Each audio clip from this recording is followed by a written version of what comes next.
बहुत सी बार सुनने में आता है क्रॉनिक किडनी डिजीज। मतलब ये जो किडनी थी ये तो क्रॉनिक मतलब उस कैटेगरी में चली गई है। तो ये किडनी की जो डिजीज होती है ये क्रॉनिक कब हो जाती है? और कुल मिला के इसको अगर अपन एलोपैथी की भाषा में बात करें, वैसे आयुर्वेद में भी समान रूप से यही वर्णन है। प्रारंभिक लक्षण है, फिर थोड़े उग्र लक्षण है, फिर अति उग्र लक्षण है, और फिर अंत में जिसको कहते हैं कि मतलब अत्यंत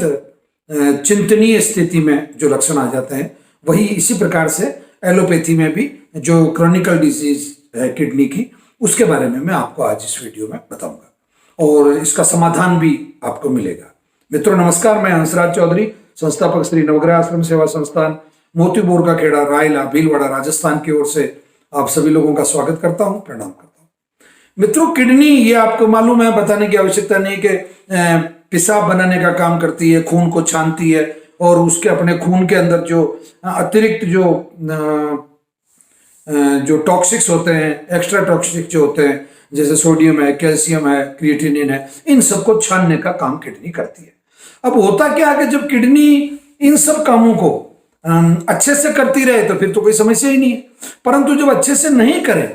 तो इसमें एक मतलब इसकी अलग अलग श्रेणियां जो है वो आती है। बेसिकली होता क्या कि इसकी कुल 5 अवस्थाएं, मतलब एलोपैथी वाले इस किडनी की 5 अवस्थाएं मानते हैं, और जिसमें जो 5वीं जो अवस्था है वो बहुत अत्यंत गंभीर मतलब स्थिति में माना जाता है, जबकि आयुर्वेद में इसके मतलब 4 ही श्रेणी मानी गई है इसकी किडनी की। अब इसको कैसे तय करेंगे कि भाई ये किडनी जो डिजीज है या जो अमुक जो रोगी है, जो आतुर है, उसकी किडनी कौन से लेवल पे है, मतलब किस स्तर पे है, उसको कैसा मतलब आंका जाएगा? तो इसके लिए मतलब किडनी की 15% कार्य क्षमता मतलब से कम हो सकती है। मतलब इसमें मतलब अलग अलग कार्य क्षमता का प्रतिशत जो है वो मतलब उस तरीके से भाई आपकी किडनी तो इतना काम कर रही है। अब पहली जो स्थिति है मतलब क्रॉनिकल किडनी डिजीज, CKD, इसका जो शॉर्ट फॉर्म है वो जो डिजीज किडनी के लिए है CKD, क्रॉनिकल मतलब किडनी डिजीज। ठीक है, तो पहले जो क्रॉनिक स्थिति है उसमें क्या होता है, एक्चुअली जो GFR करीब करीब 90 ml के पास रहता है, परंतु कभी पेशाब में हल्के से झाग आ गए, या कभी पेशाब में हल्की सी जलन हुई, या कभी पेशाब थोड़ा सा अटक के आया मामूली सा, मतलब एक सामान्य जो स्थिति है उसमें हल्का सा परिवर्तन, मतलब यानी कि यूं समझो कि आपके किडनी का 2 या 3% मतलब उसने काम करना अगर कम किया है, या हल्का सा कोई इन्फेक्शन हो गया, तो उसका जो GFR है मतलब जनरल फिल्ट्रेशन रेट जो है मतलब वो थोड़ी सी कम हो जाए सामान्यतया, मतलब ये। अब दूसरी जो श्रेणी है इसमें मतलब आपका जो GFR है वो 90 से कम हो जाए, 90 से कम मतलब सेकंड जो श्रेणी है। परंतु इसमें एक विशेष बात जो होती है, CKD का जो पहला जो चरण होगा, इसमें इस अवस्था में मरीज को कोई विशेष लक्षण पहले चरण में नहीं दिखते। तो पहला चरण को वापस आप समझ लें, मतलब 90% डिस्चार्ज, यानी कि वैसे तो 100% होना चाहिए, पर 100 से 90 के बीच में, मतलब ये मोटा मोटा इसको मान लो कि 90 मिलीलीटर पर मिनट अगर मान लो आपकी किडनी किसको छान रही है, मतलब खून को मतलब फिल्टर कर रही है, तो इसका मतलब ये मतलब CKD की पहली श्रेणी में ये आएगा। अब दूसरा चरण CKD का, दूसरे चरण में क्या होता है कि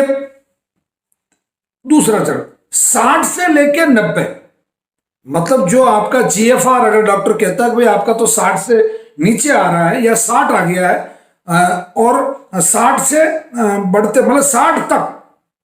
मतलब अब इसको वापस समझ ले 89, मतलब 90 में एक कम 89 से लगा के 60 तक अगर आपका GFR आ जाता है तो इसका मतलब आप सेकंड मतलब इसमें घुस चुके हैं, आपका जो किडनी का जो चरण है आप सेकंड चरण में। अब तीसरे चरण में क्या होता है कि 30 से 59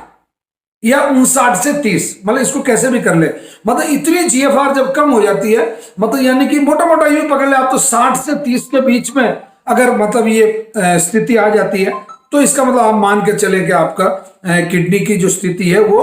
मतलब चौथे चरण की स्थिति है, मतलब फोर्थ, मतलब खतरनाक स्थिति चौथे स्तर तक है। पांचवें में क्या होता है कि केवल 15% अगर वर्किंग कैपेसिटी, मतलब उसको मानते हैं डॉक्टर, और इसमें आपका जो जीएफआर है वो अगर 15% तक आ जाए,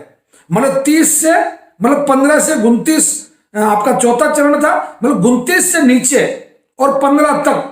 यानी कि 30 से 15 आप मान लो, अगर यहां तक आ जाता है तो आपकी जो जीएफआर है तो वो बहुत खतरनाक स्थिति पे मतलब गिर चुकी है। और आपको वैसी स्थिति में फिर आदमी क्या होगा, खाने में रुचि नहीं रहेगी डॉक्टर। हालांकि आपका ये जो डायलिसिस वगैरह है ये तो ऊपर से ही शुरू हो जाता है। अब मैं आयुर्वेद की अगर बात करूं तो ऐसी स्थिति में आयुर्वेद के पास गोखरू है, पलाश पुष्प है, और ये आपके बहुत सारी ऐसी औषधियां हैं, गिलोय है। इनसे आपकी जो मूत्र की जो कैपेसिटी है, फिल्टर करने की जो कैपेसिटी है, और जो किडनी के अंदर जो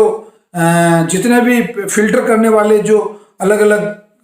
मतलब तंत्र है, संस्थान है, उनको विकसित करना, उनको मजबूत करना, आपके जो जीएफआर है उसको बढ़ाना, क्रिएटिनिन है उसको कम करना, सोडियम का लेवल को कम करना, ये सब आयुर्वेद की औषधियों से मतलब चौथे श्रेणी की, बल्कि पांचवें श्रेणी, आयुर्वेद में हालांकि 4 ही श्रेणी मानी गई, परंतु पांचवें श्रेणी की भी जो एलोपैथी की भाषा में बात करते हैं, उनको बहुत आसानी से आपकी किडनी को ठीक किया जा सकता है। आप अगर नवग्रह आश्रम पर आते हैं तो पूरे विश्वास के साथ आप यहां से किडनी की मेडिसिन लेके जा सकते हैं, और आपकी चाहे कैसी भी स्थिति हो, बल्कि मैं तो कह रहा हूं अगर आपका जो अगर डायलिसिस में चल रहा है तो डायलिसिस की स्थिति को भी मतलब कंट्रोल किया जा सकता है। धीरे धीरे धीरे धीरे जो हर चौथे दिन जो डायलिसिस होता है उसको आप 15-20 दिन तक ले जाके और फिर बंद भी कर सकते हैं आराम से, और हजारों रोगी ऐसे हैं जिनका डायलिसिस बंद हुआ है। तो अतः आप पूरे विश्वास के साथ इस किडनी की जो मैंने आपको जो स्थितियां बताई, पहली, दूसरी, तीसरी, चौथी और पांचवी एलोपैथी के लिहाज से और आयुर्वेद की दृष्टि से, मतलब 4 ही श्रेणियां होती है, और इन चारों ही श्रेणियों की जो चिकित्सा है वो आयुर्वेद में संभव है, परंपरागत चिकित्सा में संभव है, और श्री नवग्रह आश्रम पर अगर आप आते हैं तो बिल्कुल इसकी चिकित्सा संभव है। अतः आप लोग घबराएं नहीं।